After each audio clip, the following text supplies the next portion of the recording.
პარიზის გულში, სადაც ქალაქი არასდროს ჩერდება და ჩუმდება.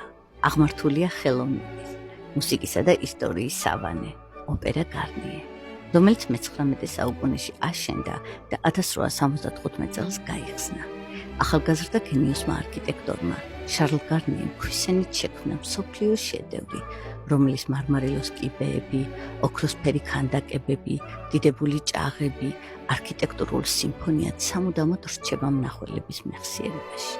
ფერებად აწეკვებული ჭერი მოხატულია ლეგენდარული მხატვრის მარკ შაგალის მიერ და ისეთია, თითქოს თავად მუსიკა იქცა ფერწერად. იცოდით, რომ ამ ბრწყინვალების მიღმა ერთი ლეგენდა იმალება, რომელიც ოპერა გარნიეს უფრო მისტიკურს ხდის. ამ ლეგენდის თანახმად, ოპერის ქვეშ მიწისქვეშა ტბა იმალება, რომლის ამოშრობა მშენებლობის დროს ვერ შეძლეს და დღემდე იქ ერთი აჩრდილი დაეხეტება, გულგატეხილი, მარტოსული. ეს აჩრდილი ერთი უნიჭიერესი პიანისტის, ერნესტის სულია, რომლის მოცეკვავე დედაც ოპერის ხანძარს შეეწირა, ხოლო წლების შემდეგ მისი საცოლედ ოპერა ლე პელეტიეს ხანძარში დაიღუპა და თავად ერნესტი, სიკვდილს გადარჩენილი, მაგრამ დამწვარი და დაღდასმული, გარნიეს მიწისქვეშეთში გაუჩინარდა, სადაც გამეფებულ სიჩუმეს მუსიკად გარდაქმნიდა და საკუთარ ტრაგიკულ სიყვარულს სონეტებს უწყვნიდა.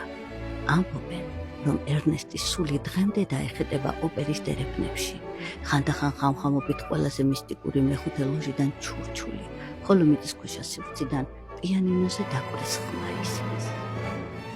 ამ ლეგენდის სხვადასხვა ვარიანტებს წიგნები, ფილმები, სპექტაკლები და მიუზიკლები მიეძღვნა. ასე რომ, ეს არქიტექტურული საგანძური ყველანაირი ინტერესის მქონე მნახველს იზიდავს, რადგან მის კედლებში ერთიანდება მუსიკა, ისტორია, მისტიკა და ის არქიტექტურული ელეგანტურობა, რომელიც საოცრად ჯადოსნურ გარემოს ქმნის.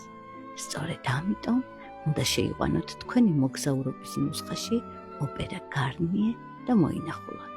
და როგორც ფრანგები ამბობენ, bon courage et bon voyage.